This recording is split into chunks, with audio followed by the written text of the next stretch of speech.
I sneezed myself awake at 2 a.m. in Chicago, Illinois. I have never felt like this before. I have a voicemail from the LA County coroner. It's about my parents. I'm to call them right away. So I call them, and a very nice woman answers the phone, and she says, "Oh, here's your file. It's your mother. She committed suicide." And I'm like, "Okay. What about my father? Is he there too?" And she goes, "Oh, no. He has some PTSD and a little heart issue from finding her. We sent him to the hospital. Here's the phone number." And I say, "Okay, well, I'm going to come out to LA just as soon as I can." And she says, "Oh, take your time. We have your mother. She's safe with us." So somehow, from 2,000 miles away, I find my father roaming around a hospital gift shop. And an older version of my father picks up the phone in the gift shop. And he says, well, she's gone. And then we talk like not a day has passed. And he's weirdly relaxed. I think it's the drugs I gave him. And I say, I'm coming out to LA, and I'll be there soon, and I'm bringing John. Now, I've been out to my parents since I was 22, but I never brought home anyone I dated.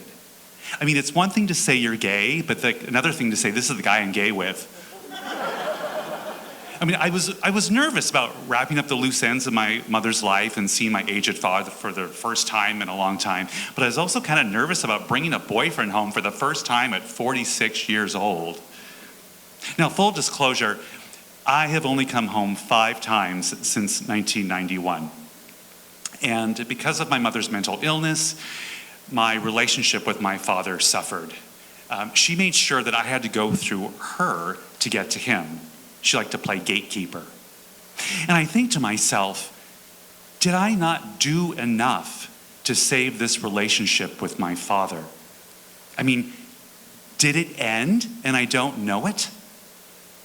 How long is too long to be gone from home?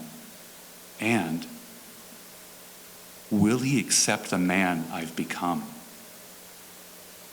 So we get to LA, and we approach my dad's and my mom's post-war mustard yellow tract home. I clear away the cobwebs, I knock on the door, and a man who looks like my grandfather answers. "My boy," he says. And he gives me a huge hug. And whoa, he is smaller than I remember. And with an arm outstretched like I'm introducing a co-star, I say, "And this is John." And he says, "Of course it is," and gives him a big hug too. I look over my dad's shoulder into the house, and there is trash in weird places, and bookcases, and paper, and yarn, and stuff, and someone needs to open a window. And in the doorway, my dad says, "I did as much as I could. I tried. I almost got there. I had your mother in a wheelchair. I had her at the hospital, but she put her legs down and she fought me. She fought me like an animal. And then I came home one day, and then she had taken her life, and then..." My dad trails off. I put my hand on my dad's shoulder, and I pet it, and we get to work. We spend days hauling out the memories, stopping to laugh and cry with my dad. The paper shredder overheats, so does my dad. He has to go lay down. We take 7 loads in a Chevy Blazer to Goodwill. We get a dumpster from the city and we fill that too. And John ends my mother's online life. No more Amazon orders of paper and yarn. And there's a suicide note. And I find it during this time, and it's addressed to me. And it says, "I hope you have a happy and long life. My decision has nothing to do with you." Written in the same writing that she used to write my excuse notes in school. Dad drives us to Forest Lawn to process my mother. And it's just a crazy thing. We explain, we're in a hurry. She's at the morgue, suicide, no memorial service. A tall, handsome young man in a black Banana Republic suit escorts us through the process. Would we like a piece of remembrance jewelry, an amulet filled with mother's ashes to remember her by? And out of nowhere, my father gets this far off look. He's like, no, but thank you. And then he shows us some options for cremation vessels. John's particularly drawn to a strange wicker basket that looks like something baby Moses would be inside of. We go with a papyrus urn that will dissolve ecologically into the ocean, gently dissolving into the water like a bartender mixing a drink. Next to me, I have a supermarket bag with one of my mother's nightgowns in it so that she is clothed during the cremation process. It's a very weird feeling giving the bag to the tall, handsome young man. So everything's in order, everything's signed, we're all ready to go.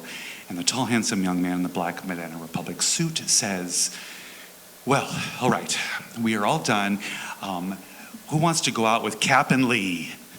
And we start giggling uncontrollably. There's so much tension in the room. And I'm like, what the hell's Captain Lee? And he says, well, it's Captain Lee's boat that will be taking your mother out. Will any of you want to go with Captain Lee? And all three of us politely decline. I get kind of seasick. But the dignity that the tall, handsome young man gives my mother is absolutely beautiful. My dad writes the check with a shaky hand. I double check the amount. And we go home.